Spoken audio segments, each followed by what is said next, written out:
Welcome back. You want to get smart, fast, right. That's what we do. Absolutely. Cut through the noise.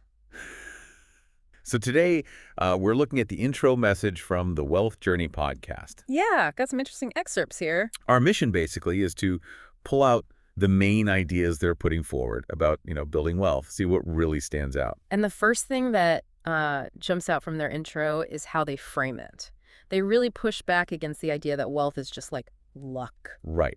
So it's not about winning the lottery. No, exactly. They're saying it's about smart strategies and real life change, actual financial transformations.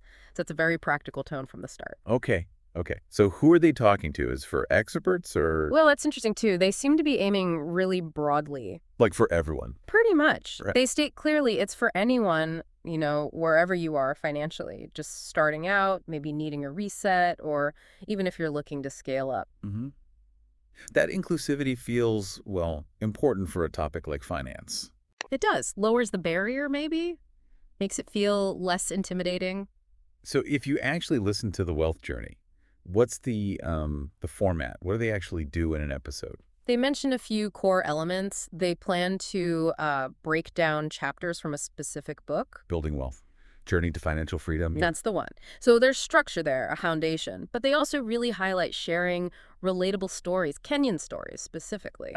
Like the Kamau and Wanging example they used, the hilarious hustle. Exactly, that kind of thing. It adds a human element, makes finance less, abstract, more engaging. Yeah, less like a textbook, more like, well, real life. Yeah, People you could actually imagine knowing. precisely. And it's not just stories for the sake of it. They promise practical tips, too. Actionable stuff, Yeah, things you can supposedly use right away. The focus seems very much on doing something with the information. which connects back to their main point, doesn't it? Wealth building requires, well, effort. Discipline, knowledge, and taking action. Yeah, it's not passive. But they try to make it sound manageable. That's the clever part. They mentioned starting with just 18 minutes a week. Only 18 minutes. That makes it sound, well, doable for almost anyone. Right. It frames it as consistency over intensity. Small steps, but regular ones. That seems to be the message. So what's the ultimate promise here? What's the big goal they're suggesting listeners can achieve? Well, they talk about some pretty significant outcomes. Getting out of debt, for one, It's huge for a lot of people. definitely. And then building solid financial plans like a roadmap.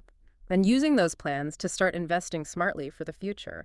It's about creating security, I think, control. Okay, but then there's that interesting twist. They say wealth isn't just a destination, it's a lifestyle. What do you make of that? I think that's a really key insight. It shifts